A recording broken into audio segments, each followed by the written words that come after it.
अस्सलाम वालेकुम students, grade 10। आज हम चैप्टर नंबर 14 जो कि रिप्रोडक्शन है बायोलॉजी का, उसका नेक्स्ट टॉपिक करेंगे, जर्मिनेशन ऑफ सीड।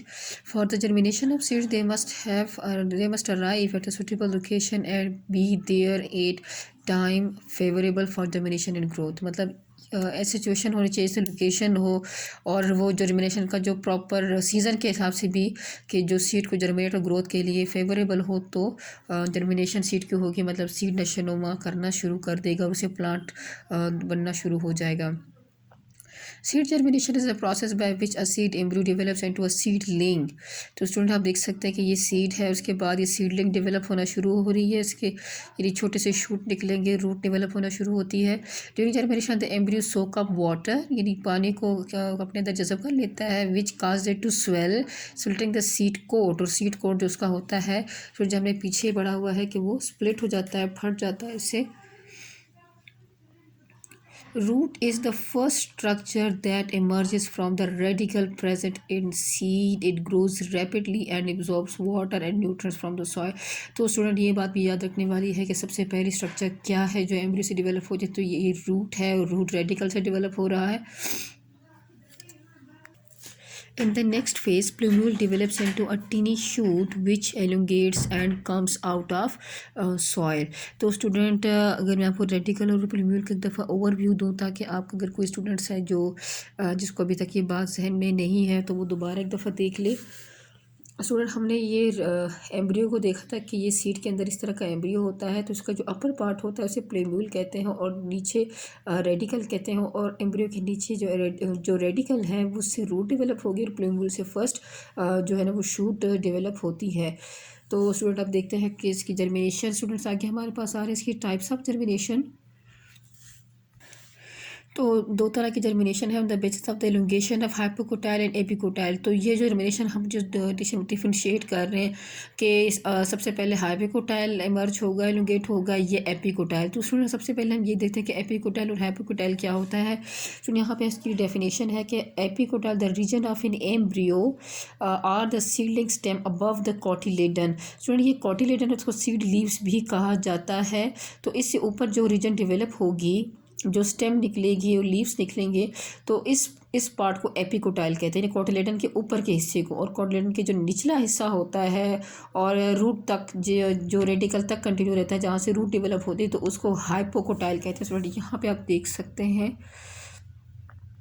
कि कॉटिलेडन के नीचे और रूट जहाँ से प्राइमरी रूट शुरू हो रही है, तो उस रीजन को हाइपोकोटाइल कहते हैं। इसकी भी मैंने डेफिनेशन आप लोगों के लिए नोट की हुई है। The part of the embryo between the cotyledons and the primary root, इसको रेडिकल, क्योंकि रेडिकल से ही प्राइमरी रूट ओरिजिनेट होती है, तो इसको हाइपोकोटाइल कहते हैं। तो हम ये जो डिवीजन कर रहे हैं कि दो तरह की जर्मिनेशन है, तो ये सिर्फ इस बेस पे होगी कि एलुंगेट हाइपोकोटाइल पहले कर रहा है या एपिकोटाइल कर रहा है।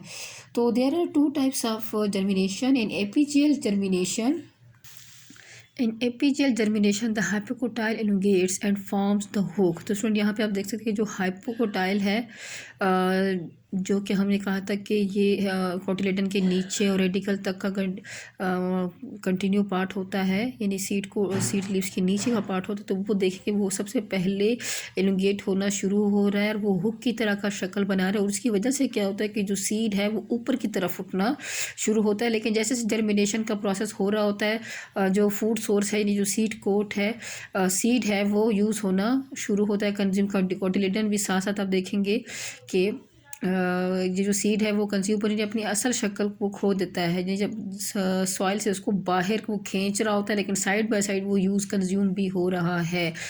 एलुंगेट हाइपोकोटाइल, इसमें डिफरेंस आप देखें कि हाइपोकोटाइल इसमें एलुंगेट होता है एपीजेल में and forms the hook pulling the cotyledons above the ground. आप देख सकते हैं कॉटिलेडन्स ग्राउंड के अबव आ गए। और इसके जो एग्जांपल है वो beans, cotton and papaya are the examples of the seed that germinate in this way. In hypogeal germination the epicotyl elongates. तो यहाँ पे आप देख सकते हैं कि जो एपिकोटाइल है वो सबसे, ये देख सकते हैं कि एपिकोटाइल है वो सबसे पहले एलुंगेट होना शुरू होता है। और दूसरा डिफरेंस आप देख रहे हैं, कॉटिलेडन्स जो है वो अबव द ग्राउंड नहीं आ रहा, उसमें कॉटिलेडन अबव द ग्राउंड आ जाता है, क्योंकि वो सीड को पुलिंग सेंसेशन दे रहा है, जिसकी वजह से कॉटिलेडन जो अबव द ग्राउंड आ जाएगा। और इसमें क्या होता है कि चूँकि एपिकोटाइल पहले एलुंगेट करता है, तो जो कॉटिलेडन है वो उसके ऊपर कोई पुलिंग एक्सटेंशन नहीं है और हाइपोकोटाइल साथ साथ रूट बनाना शुरू कर देता है और एपिकोटाइल खुद ही इलोंगेट होता है, तो यानी इसमें हुक फॉर्मेशन नहीं है, उसमें हुक फॉर्मेशन थी किसकी, हाइपोकोटाइल की। स्टूडेंट आपने साथ साथ दोनों के दरमियान का डिफरेंस भी देखना है और डायग्राम्स को भी ज़रूर देखेंगे, और अगर ये क्वेश्चन आता है तो विद डायग्राम आप उसको एक्सप्लेन करेंगे। नेक्स्ट जो हमारे पास टॉपिक आ रहा है conditions for the seed germination के, सीड जर्मिनेशन के लिए किस तरह के हालात होने चाहिए, क्या चीज़ें दरकार होंगी। तो seed germination depends on the both internal and external conditions. The internal conditions include a live embryo and sufficient food storage. तो इंटरनल कंडीशन ये हैं कि एम्ब्रियो अलाइव हो और उसका जो फूड स्टोरेज है वो भी काफ़ी हद तक हो, यानी कुछ ऐसे सीड ना हो जो अंदर से बिल्कुल यानी अपने साइज़ में बहुत छोटे हों, पिचके हुए से हों, तो इसका मतलब है कि वो सीड जो है वो सही नहीं होगा जर्मिनेशन के लिए, उसकी इंटरनल कंडीशन ठीक नहीं है। The most important external condition include the water, oxygen, favourable temperature. तो स्टूडेंट ये दो तरह की कंडीशंस हैं जो इंटरनल और एक्सटर्नल है, तो ये डिफरेंस एक आएगा कि कंडीशंस को भी की दो टाइप्स बताई हुई कि इंटरनल कंडीशन क्या है और एक्सटर्नल कंडीशन क्या है। अब एक्सटर्नल कंडीशन को थोड़ा सा और एलेबोरेट किया हुआ है। वाटर या मॉइस्चर है वो किस तरह होना चाहिए। Seeds of the most plants have the low water content and the germination can not occur until the seed coat और other tissues have imbibed in taken water. Student हमने पढ़ा था कि ज़्यादातर सीड होते हैं वो प्रोटीन का बेहतरीन सोर्स होते हैं, फैट्स का, लेकिन अभी क्योंकि उनमें वाटर कंटेंट बहुत कम होता है, तो जर्मिनेशन के लिए चाहिए कि जो सीड है वो काफ़ी देर तक पानी उसने सोक कर लिया हो। The absorb water is used in the digestion of the stored food. तो अब वो जो वाटर एब्जॉर्ब होता है तो वो digestion of the food stored food है उसकी डाइजेशन में काम आएगा। And it also help in the elongation of the hypocotyl and epicotyl. Oxygen is essential for the respiration in the cells of embryo। जो रिस्पायरेशन स्टूडेंट्स आपको पता है break down of जो उसका फूड सोर्स है वो तभी ब्रेक डाउन होगा और उसके जो सेल्स हैं एम्ब्रियो के वो अलाइव रहेंगे इन उसकी ज़िंदगी के लिए, उसकी ग्रोथ के लिए। और एम्ब्रियो से ही रेडिकल और प्लूम्यूल है और रेडिकल ने रूट बनानी है और प्लूम्यूल ने शूट बनाने का काम शुरू कर देना है। Temperature seed differ greatly the temperature requirement for germination. The optimum temperature for germination of the seed of the most plants ranges from 25 to 30 degrees centigrade। तो अब यहाँ पे हम देखेंगे कि सेक्सुअल रिप्रोडक्शन इन एनिमल्स क्या है। Most animals reproduce sexual. The sexual reproduction is based on the formation of and fusion of the male and female gametes। कि एक तो बनना कि कैसे उनकी gametes बनते हैं और दूसरा उनकी फ्यूजन कैसी होती है, तो ये इस पर मुश्तमिल होता है।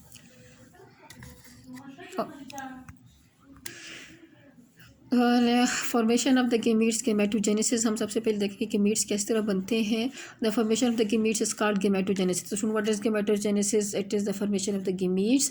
इन this process the diploid gamete mother cell undergoes meiosis and form the haploid gametes. Diploid means having complete set of chromosome and haploid means reduction in the chromosome। The male and the female gametes sperm and the egg cells or the ova are produced in the specialized organs called the gonads। Male gonads are called testes and while the female gonads are called the ovaries। The production of the sperms in testes is called the spermatogenesis and the production of the egg cells in ovaries is called the oogenesis। तो student इसको हम देखेंगे कि spermatogenesis क्या है। तो ये next उसमें है, पेज पे है। Spermatogenesis, some cells present in the walls of the seminiferous tubule of the testis divide rapidly by the mitosis to form the large number of the diploid spermatogonia। Student यहाँ पे हम इसको देखेंगे, spermatogonium है और इसके अंदर डिप्लॉयड स्पर्मेटोगोनिया पहले डेवलप होता है और फिर उसके अंदर प्राइमरी स्पर्मेटोसाइट बनता है, ये पहला सेल बनेगा जो के बाद में फर्दर इसके अंदर मियोसिस माइटोसिस हो रही है। Some spermatogonia produce the primary spermatocytes। Each primary spermatocyte undergoes meiosis I and produce two haploid daughter cells called the secondary spermatocytes। जो प्राइमरी स्पर्मेटोसाइट है उसके अंदर क्या होगी, मियोसिस होगी और सेकेंडरी स्पर्मेटोसाइट्स डेवलप होंगी। लेकिन आप देख सकते हैं कि ये डिप्लॉयड है और जो नेक्स्ट होगी, क्योंकि मियोसिस हो रही थी तो reduction in the chromosome number हो रहा था, यानी हाफ सेट इसके अंदर जाएगा और हाफ इसके अंदर जाएगा। तो इसके बाद मियोसिस 2 होती है जो कि आइडेंटिकल टू माइटोसिस की तरह होती है। इसमें जो हर सेल है वो फर्दर टू सेल्स डेवलप हो जाते हैं, लेकिन ये भी हैप्लॉइड ही होंगे।